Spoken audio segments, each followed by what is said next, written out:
Hello and welcome to my floor. You may have noticed that I am on my floor today. I am in my cozy corner.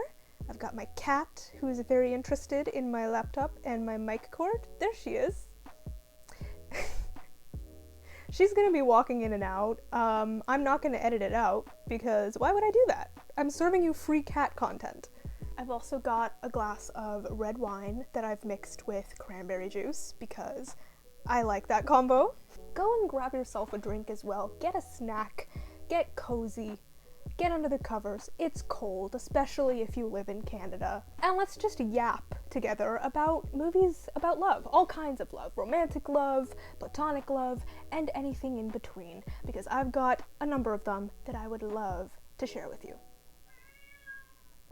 Yes, let's start with the classic romantic love. Now, the first thing that comes to mind when I think about romantic love is none other than the Before trilogy.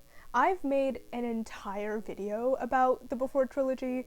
It's like 15 minutes long. You can go check it out if you want to. But if you don't, let me just give you the highlights right now. The Before trilogy is a staple in the romantic love genre. I watched the Before trilogy for the first time I think last year, and it destroyed me. This trilogy is for the girlies who are lonely, sad, and need to be comforted. The Before trilogy seems like it wouldn't be anything too special, particularly because the whole trilogy consists of these two characters. Forgive me, I don't forget their names. I think they were like Celine and something. I don't remember the guy's name. Anyway, it's about those two characters just talking.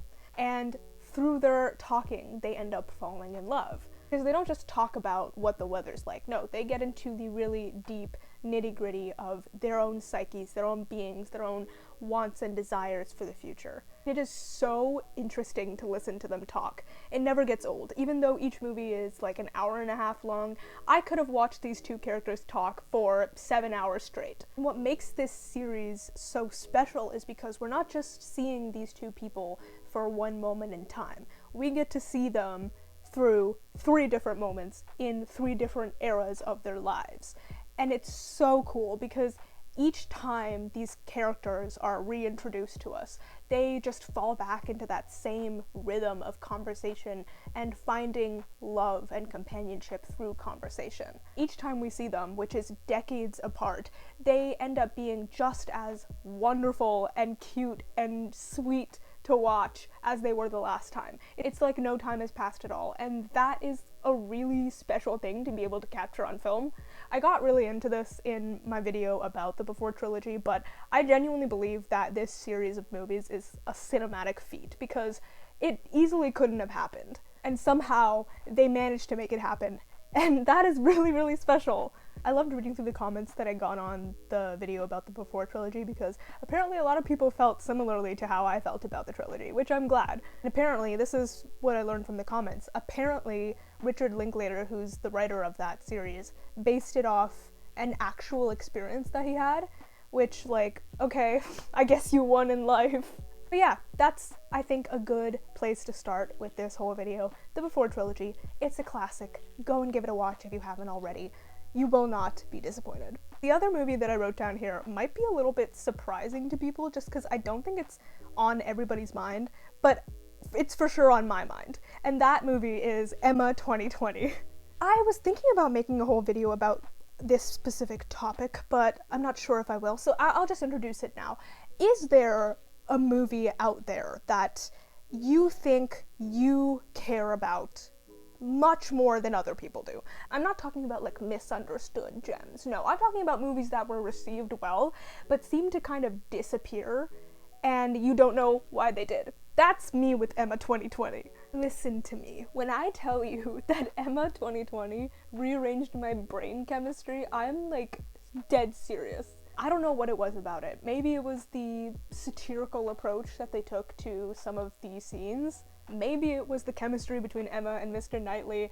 I also haven't seen the other versions of Emma, so I could be missing out. Let me know if I'm missing out. But Emma 2020 absolutely took over my mind, and I can't believe that like more people don't talk about this movie. First of all, it looks gorgeous, scrumptious. The set design in this, the cinematography, it's delicious. It's like candy that you can just eat up. I love it so much. And it's set design like this and cinematography like this that makes me so critical about other set design and cinematography from other period pieces. I'm namely talking about Bridgerton. By the way, let me know if you still want to see a video about Bridgerton season 3. I think we're on season 3. I got halfway through it, and then I stopped because there weren't any more episodes out, and when the rest of the season finally came out, I felt zero desire to return to it. So let me know, because I would be open to finishing the season and making that video. Anyway, cinematography, set design, beautiful. Love it so much. I love the satirical, sassy vibe that it has. I love the deliciousness of the Regency romance that it serves up. There's a scene, like halfway through, at the dance.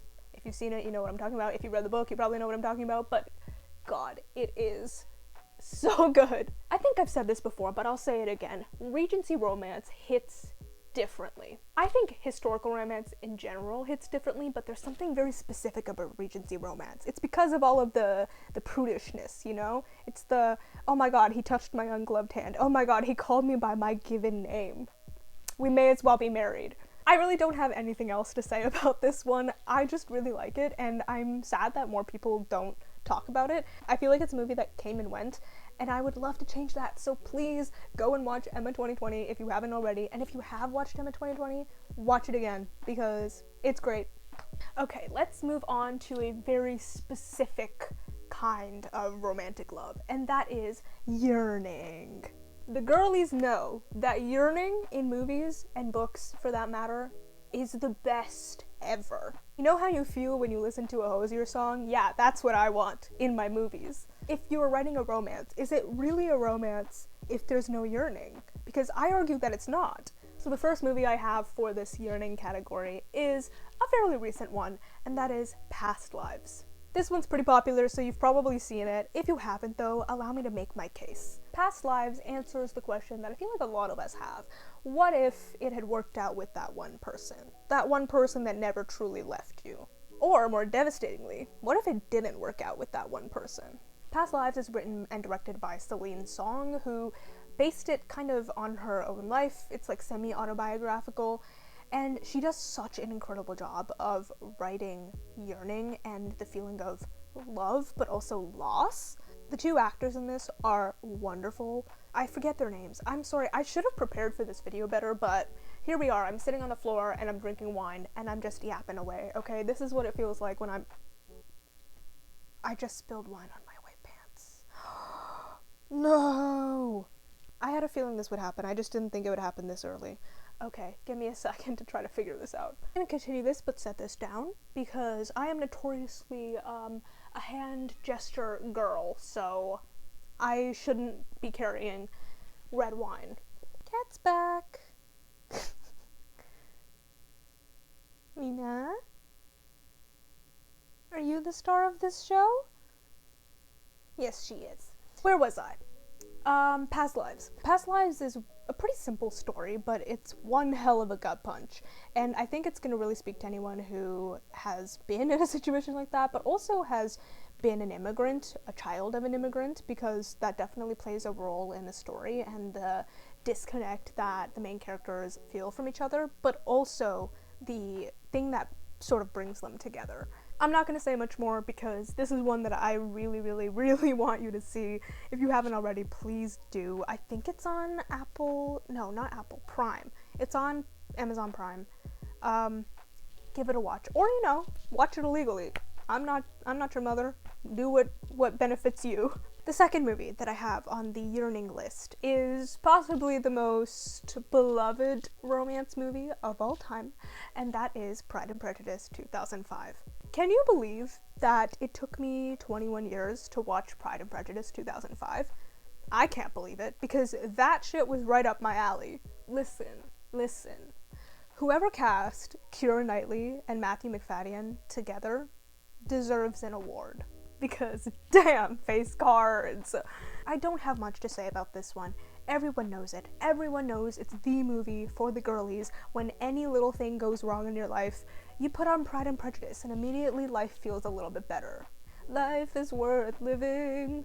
You have bewitched me. I'm sorry. Sit down. I love you. Sit down. If he doesn't stutter over how much he loves you, then he's not a keeper. Okay, I'm gonna move on because it's Pride and Prejudice. We all know it. If you haven't seen it, please consider this your sign to go and seek it out. Have a good night, get some red wine, don't spill it on your white pants, and just sit down and watch one of the greatest love stories ever put to screen, you know? Joe Wright, he understands what he's doing when it comes to love. He knows. It's all in the hands. Okay, let's move on to platonic love. I personally love a good platonic love story. I hate that a lot of the times friendship and platonic love are not as valued as romantic love, when platonic love is some of the best love that you will ever feel. So, here are some platonic love stories. The first is The Half of It. I made a video on The Half of It like way back on my channel. I would say go check it out, but I don't want you to. I don't know if it's very good. I haven't rewatched it since I uploaded it, I think. So let me just tell you about The Half of It right now. The Half of It follows teenagers, a guy and a girl, who end up working together because the guy is not very good at talking to people and he has a crush on this other girl, beautiful girl in town. He employs this kind of nerdy girl to help him talk to her. And they end up becoming very good friends. I really enjoyed The Half of It because it didn't take the exact road that I thought it was going to take. First of all, the story has queerness in it. The girl that the jock character employs, so the main character, she is queer. She's also Asian, and she's living in this very, very small town where there's not many other immigrants and there's not many other queer people. I thought the trajectory of the story would put a lot more focus on the romantic relationships, and while there is focus on that, the heart of this story is mainly the relationship between our jock and our lesbian. That's another thing I absolutely love. Boy-girl platonic relationships are so special to me. They don't get enough representation in media, and I need that to be changed because they are so sweet, and I love to see it. This one is really sweet. It's perfect for the teenagers in your life, so if you're looking for a little break from the romantic love, then I suggest The Half of It. Okay, I gotta pick up the pace because I've been here for 25 minutes and I'm not even halfway through my list. Next one, Causeway. Stars Jennifer Lawrence and Brian Tyree Henry, I think is his name. It's about Jennifer Lawrence, who is a member of the US military. She's been injured, she's back in her hometown, healing from her injury, and she makes friends with Brian Tyree Henry. They end up forming a very sacred bond together as people who have been through separate traumas and understand what the other is going through. I'd say the performances in this one are the highlight because both Jennifer Lawrence and Tyree Henry, sorry, I always say his name wrong. Both of them are very, very good. They really draw you into the story. The movie is very quiet, but it's really powerful because it's really driven by these two characters. I realized that I probably should have wrote more in-depth notes because most of my notes are just like, oh, so wonderful, oh, so sweet, so beautiful, which is typically how I feel about a lot of the media, like, that I consider to be my favorites or like the best of certain genres or topics. It's just like, oh my god, they're amazing. Watch them. Frances Ha is another one that I really, really liked. This one stars Greta Gerwig and it's directed by Noah Baumbach. It's about a dancer who is kind of lost in life. One of the driving forces of this movie is her friendship with her best friend. This friendship that's kind of been splintering, considering they haven't really been able to see each other as much. This one really hit me because as a person who has like really strong female friendships, it just really spoke to me. If you also have really strong female friendships, if you value the other women and girls in your life, then I think Frances Ha will be perfect for you. It's kind of sad, but also just full of so much heart when it comes to these women. And it also really spoke to me because the main character that Greta Gerwig plays is so lost and kind of lonely at times, and I think we all kind of feel that, you know? I definitely felt that when I watched it for the first time. So yeah, Frances Ha. It's a good one. Go and give it a watch. Okay, I'm gonna blow through this next category because I don't want to give too much away, but it is called Doomed Love. The first one is Blue Valentine. This is a great movie for when you want to feel like shit. This is a movie that'll make you believe in love, but then also make you not believe in it. It'll destroy your belief in love. So if you're kind of cynical, put on Blue Valentine. It's a reminder that 50% of marriages end in divorce, and that a lot of those times, you can see the divorce coming. It's just really sad. It made me feel so bad, and I would love to impart that feeling onto you now. The second one is Brokeback Mountain. I don't need to say anything about this one.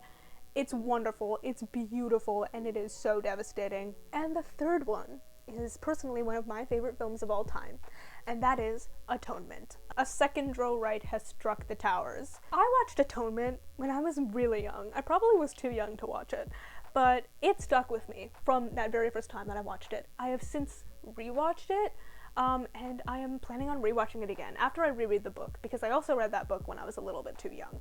Atonement is, again, another example of why historical fiction and historical romance hits in a way that most other romance doesn't. Once again, the cinematography in this is mwah, chef's kiss. Every frame is gorgeous. I want to own every frame and blow it up and put it on my wall. I want to eat every frame, actually. I'd gobble that shit up. Not only that, but Keira Knightley, a second Keira Knightley has struck the towers. Keira Knightley and James McAvoy have such insane chemistry.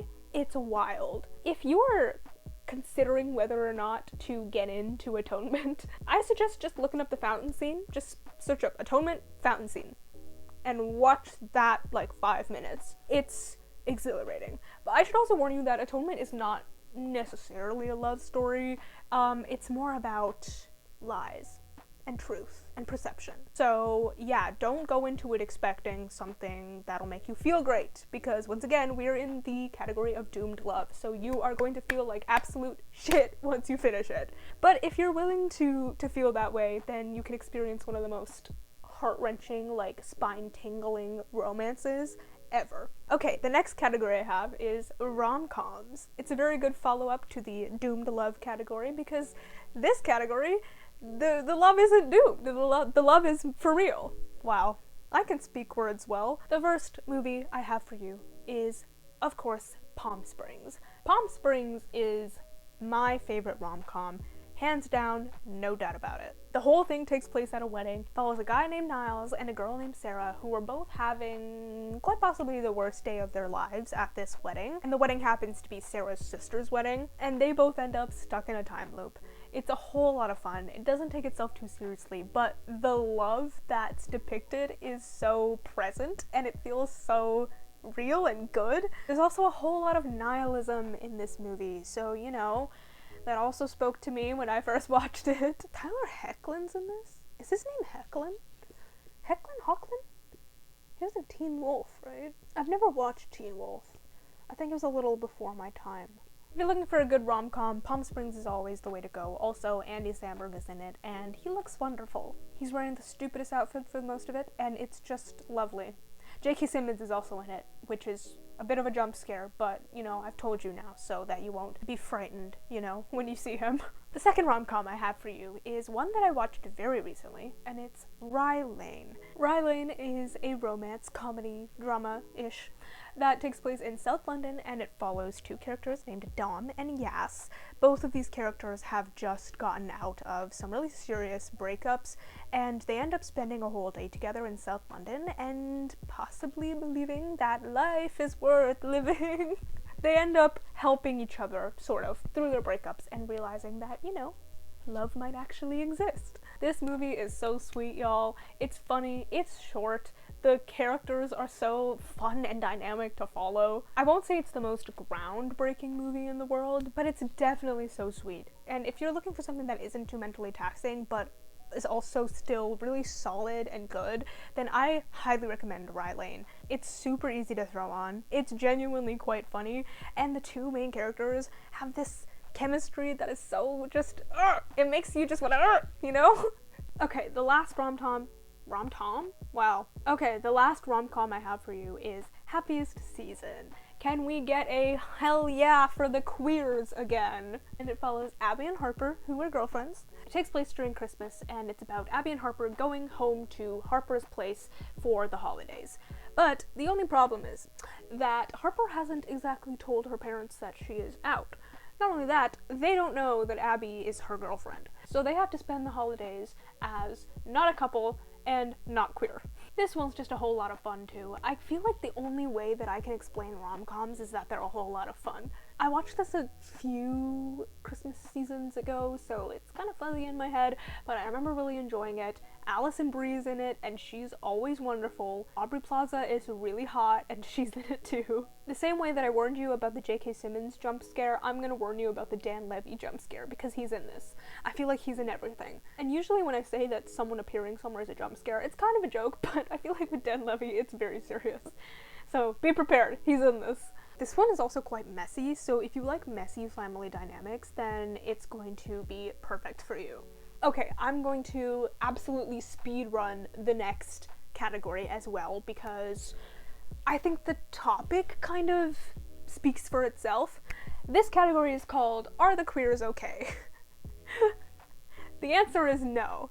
I have 3 movies here. The first one is obviously Challengers. I made a whole hour-long video about Challengers, so I'm not gonna get any more into it here, because if I start, I will not shut up.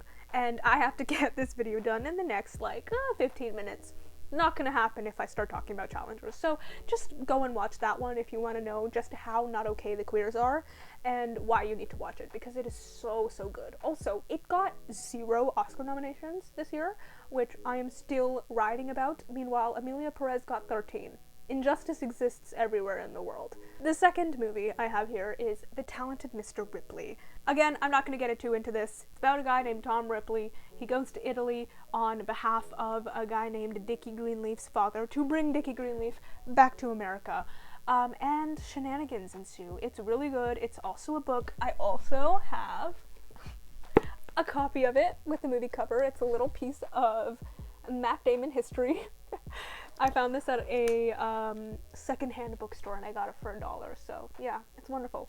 I really liked it. Definitely go watch it, the movie's great. I figured out that I might be a Patricia Highsmith stan, because I've read 2 of her books. The first was The Price of Salt, or Carol, which is over here, you can't see it. It's over here. And the other one was The Talented Mr. Ripley. I also have Strangers on a Train, it's up here. I'm gonna read that at some point. And I think that one's also kind of queer as hell. Hopefully. We can only hope. And the last movie that I have in this category is Kajillionaire. I just made a movie discussing... Nope, I didn't make a movie. I just made a video discussing Kajillionaire as an underrated movie. Definitely go check it out. It's about a family of con people. Their adult daughter has been raised to be the perfect con artist in her whole life, and things kind of go haywire when the family employs an enchanting stranger into one of their latest cons. Queer as hell, it's wonderful, it's beautiful, it's so full of love, it's bursting with it, so just go and give it a watch. I'm going to end this off with a little section called Weird But Good Love. The movies here are exactly as the title suggests. They're weird, but they're good, and they're full of love. The first one is Chungking Express. This was directed by Wong Kar-wai. I watched it for a film class that I took a couple of years ago, and it's still in my head today. It's about 2 separate stories. One is about a guy who's just been broken up with, and another is about a policeman and an eccentric, I think she's a chef, she works at a food stall, I believe. It's just about these 2 situations unfolding and seeing the ways that human connection works in these 2 situations, the way that love manifests in these 2 situations.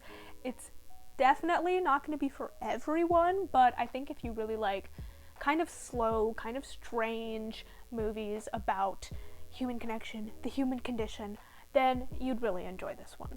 Okay, the next one's a show, but I'm still going to include it on this list because it is so good, and that is The End of the Effing World. This is one of my favorite shows of all time. I rewatch it every year / every couple of years. It never gets old. It's about 2 teenagers. One is named James and the other Alyssa.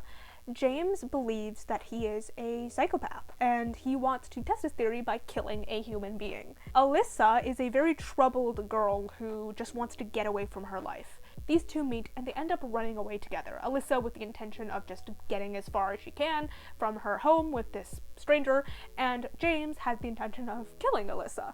I'm not going to say anything more than that because I think that in and of itself is just a great setup It's dark, it's comedic, and it's very much about how these two teenagers are coping with the situations going on in their lives and having feelings along the way. This one again spoke to me so much. The characters are so well fleshed out. Both actors do such a fantastic job of portraying these characters. I believe it's based on a graphic novel, so I'd be interested in reading that because I love the show so much. The graphic novel is probably also great. Okay, second to last, Baby Girl. I feel like I shouldn't say more about this because, you know, it's Baby Girl. This one I really enjoyed. I watched it in theaters. Nicole Kidman was fantastic. Harris Dickinson did a really good job of playing this, like, young guy in his 20s who didn't really have everything figured out. The thing that I loved so much about this movie is that even though it's about kink and, like, domination and submission, it was about both of them discovering it together, so they're both newbies at it. And that made for such wonderful, like, silly moments. This film clearly had so much love for these characters and for this topic, especially considering it's not one that gets explored all that often, so it was really nice to see and discover this world of kink with these two characters as they were also discovering it. Also, the rave scene and the music in that scene lives in my head rent-free. I listen to that song like every couple days, like on repeat. It's so good. Okay, and last but certainly not least I have on this list is Anora. This one is not a romance. It's not. But I just had to include it on this list because love definitely plays a part in it. Sex definitely plays a part in it as well. Anora is about a sex worker who ends up meeting an incredibly rich Russian, like, oligarch, I think. They end up getting married, much to the dismay of the Russian guy's very rich family, who don't like that he's married a sex worker. That's all I'm gonna say. I had no idea that this was a comedy going into it, but this movie was so freaking funny. I was in the theater cackling to myself. The whole theater was cackling. The performances in this are stellar. I completely understand why the casting agents chose to go with each person that they chose to go with. Each of them did such a fantastic job of bringing their character to life and, like, injecting their own dynamicism? Dynamicism? Is that a word? I'm gonna go with it. Injecting their own dynamicism into this character. I don't think that's a word, but I can't think about the real one right now.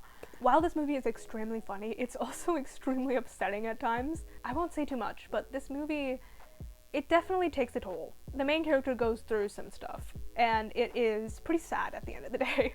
Anora was probably my favorite film of last year, even though I watched it this year, but, like, it came out last year, so I'm gonna count it as last year. It is so funny, so melancholic and sad, and everybody does such a good job. I am not surprised at all that it won the Palme d'Or, and I really hope that it gets awarded well at the Oscars, but I am terrified that Emilia Perez is gonna end up taking the big awards, which it definitely doesn't deserve.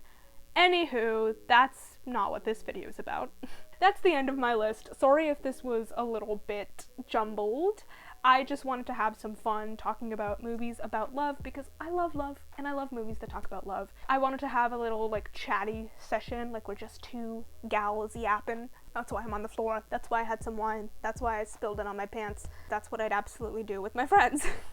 Let me know if you've seen any of the movies on this list and if you have any more movies to add to the different categories that I laid out. Also, let me know if you have your own categories. These are just the ones that I thought of off the top of my head, but I know that there's so many more movies about so many more different types of love. So yeah, let me know if you have any suggestions for me or for other people who may be watching this. I hope you have a wonderful day, and I will see you in my next one. Bye bye!